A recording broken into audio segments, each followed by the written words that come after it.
often hear reduce, reuse, recycle as a saying to encourage sustainable use of goods and preventing further pollution from trash, but what does it mean to recycle and what mistakes may we be making as we attempt to do so? Joining us now to talk about that and more is Michael Scapo, the General Manager of Resource Recovery and Recycling Authority of Southwest Oakland County. Michael, thank you for joining us. Oh, thanks for having me. I appreciate it. Yeah, good to have you with us. So first, can you tell us about the organization that you work with, the Resource Recovery and Recycling Authority of Southwest Oakland County? What sort of services does this authority provide to those in Oakland County, and who does it serve in the county? Sure, Tyler. So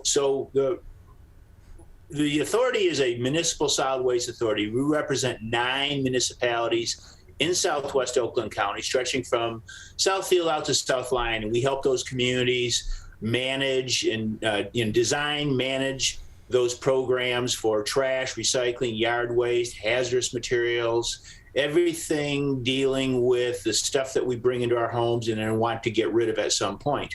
We have in Southfield a materials recovery facility to which the recycled materials are brought for processing, made into commodities for the value chain, the critical supply chain, and shipped to market. That facility serves not just the 9 communities, though, that I represent, but a variety of communities throughout Southeast Michigan, including many communities in Oakland County, and then the surrounding counties as well.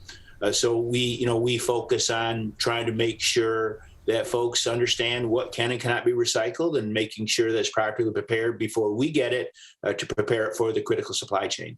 So then what is exactly the process of recycling? Because people will put items that they believe are recyclable in the recycling bins. They'll be picked up by whatever trash authority is assigned to their municipality, and then off it goes, and we don't think about it again. But once those products are off and on their way to the recycling centers, where they're being processed, what happens from there in order to actually recycle these different items? Yeah, at a materials recovery facility, otherwise known as a MRF, what will happen is that material will get dumped out of the truck onto what we call the tip floor. And from that point, it then gets loaded into a system. That system is essentially a combination of mechanical and manual means of sorting those materials into the various commodities. And so we'll make bales of paper and bales of cardboard and bales of tin and bales of milk jugs. But along that way, what we have to do is make sure that we're pulling out those materials that aren't recyclable. Very often people will put something into their recycling cart, either because they think it's recyclable, or in some cases just because they were looking for a convenient way to dispose of something. And so it's incumbent upon the team at the MRF to make sure that those materials are pulled out for a variety of reasons. One is that they can constitute contaminants to the actual product that's being shipped to a paper mill or a plastics processor. They can also present dangers to the employees that are sorting out these materials at the MRF. Some cases, like a lithium battery, may start a fire. In some cases, it may just be something that can damage some equipment, a big piece of metal that's larger than what the system can handle. So there's a variety of checkpoints along the way where people are pre-sorting the material, making sure that the non-recyclable materials are safely removed, and then the rest of the system then is involved in separating those materials into the various commodity grades, whether it's with optical sorters or rotating screens or magnets or eddy currents, or by hand, whichever the case may be. And then, of course, all those material streams are quality checked before they go off to the baler, which bales these materials into their individual commodities in weights of 1,500 to 2,000 pounds, subsequently loaded onto a truck and then shipped off to the next destination, whether it's a paper mill here in Michigan, a plastics processor, or perhaps somewhere else in the United States. And so after that point, when these products are shipped off to a paper mill or to a plastic processing plant or wherever they may go, having them then get eventually recirculated back into the population as that same product, fresh and new again, how does that process happen? Because whether it be paper that's got text printed all over it or images printed all over it, or single-use plastics that have been dirtied up, I would imagine there is quite an extensive process that goes into re-preparing that to be usable again in some form or fashion. Oh, indeed. So it varies by commodity. So, for example, aluminum can generally be made into another aluminum can. So it's a process of smelting it, and then it has to go through a cleaning process and a smelting process, and it's made into new aluminum cans. Something like paper goes through what we call a pulping process. So it goes through this sort of chemistry project at the paper mill where it's made into sort of a paste, and then contaminants are screened out. If it needs to be bleached because they want a lighter grade of paper that they're going to be using, or they in some cases you'll see that, for example, some paper won't be made into the exact same thing it was made in before, but it'll be made into another type of paper, depending upon what that mill produces. Plastic's much the same way. It'll go through a shredding process, then a washing and rinsing process, where it's ultimately either flaked or pelletized and made into essentially a raw material that can then be used in either blown molded or injection molded manufacturing to make new products. Very often it's going to be food packaging. In the case of paper, we're very often looking at making more packaging material like boxes for packaging food, packaging medical supplies, and packaging all the goods that we get on a regular basis, whether we go to a brick and mortar store and buy them, or we get them shipped to our house by Amazon. And so we're joined by Michael Scapo, the General Manager of the Resource Recovery and Recycling Authority of South Oakland County, joining us on the Michigan MegaCast. More information on rrasoc.org, rrasoc.org for more information, as they serve 9 different communities in Oakland County, that being the city of Farmington, Farmington Hills, Milford Township, Novi, Southfield, South Lyon, and Wixom. More information, again, rrasoc.org. And so, Michael, this is about the time where people will be beginning or already in process of doing some spring cleaning in their home, in their office, and so on. And a lot of these things that they are clearing out of their home, whether they be for cluttering reasons or they're no longer using them, whatever the reason may be. Oftentimes, they're simply just throwing them away. They're tossing them into a dumpster. They're tossing them into their trash can. A lot of these items, however, can be recycled. What are some of these items that are commonly thrown away instead of being recycled because of either a lack of knowledge on their recyclability or because they are just generally have always been considered trash? Yeah, so it really falls into sort of 2 categories. I would suggest it's those things that are recyclable that go into your recycling cart or bin, and those are going to be old boxes and magazines and papers and that collection of National Geographics that's been sitting around for the last 40 years. All those things can go in your recycling container, and they'll be made into a new paper product in some form or fashion. Very often people are recycling or trying to throw away, I should say, other types of things from their garages, their sheds, their basements. Things like oil-based paints, thinners, cleaners, pesticides, household chemicals. And it's really important to handle those things properly because, one, they don't belong in your recycling because they're not recyclable in that way, like your aluminum cans and your old magazines. But they also don't belong in your trash. And of course, we also don't want them improperly disposed. We don't want, old gasoline, for example, poured down a drain or poured out in the yard. There's a lot of environmental hazards there. So we want to make sure that stuff is handled properly. So depending upon where you live, your community will be part of an organization that will have a household hazardous waste collection program. In the 9 communities that we represent, we have 7 collection events each year where people can bring us the oil-based paints, the thinners, the cleaners, the pesticides, the old medications, for example. We want to make sure that those things are brought to one of those events so that if it's got some value left and can be made into something new, like if it's a combustible liquid that can be used for generating energy, we want to capture that energy content. If it's something that just needs to be disposed of properly so it doesn't contaminate the environment, doesn't come into contact with people or the environment through illicit dumping or improper disposal, we want to prevent that. So check with your community to find out when the next household hazardous waste collection event is, because at those events, that's really your opportunity to take all that stuff that you might be generating as part of the spring cleaning and making sure that it's going down the right pathway so that it's being handled safely and we're capturing the value if it has value.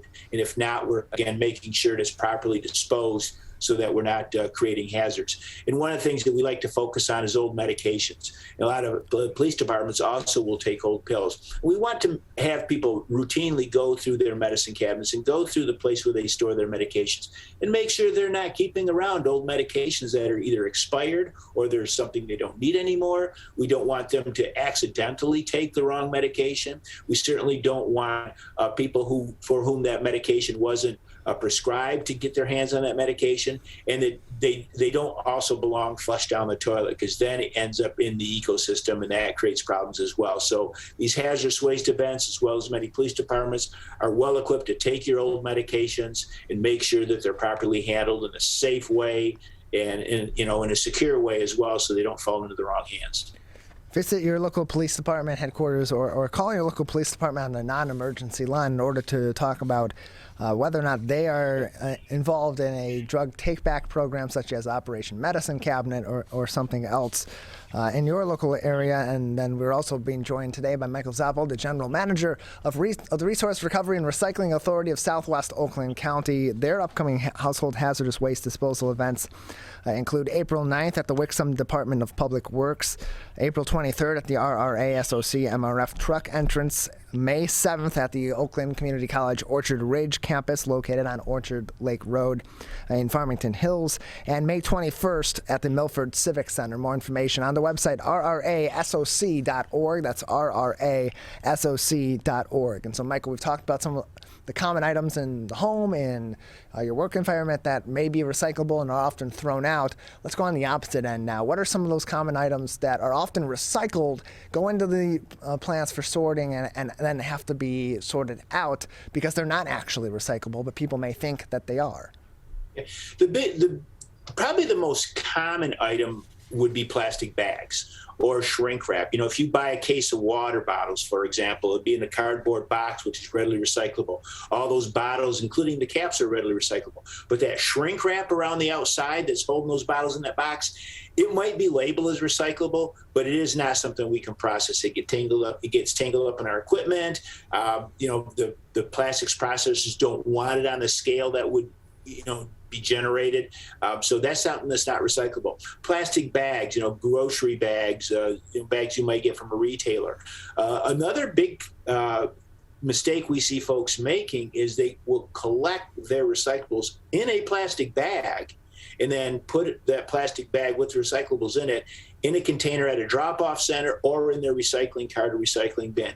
And that's a problem for us as well. We do not open bags for a couple of reasons. One is it's just not efficient. It really slows down the entire process and really creates a lot of problems for us. But the more important one is it's a safety issue. Our staff, they don't know what's in those bags. And if they're not going to start opening up a bag because it might be something hazardous, it might be just trash, it might contaminate the rest of the material, and it might pose some sort of hazard to the staff person as well.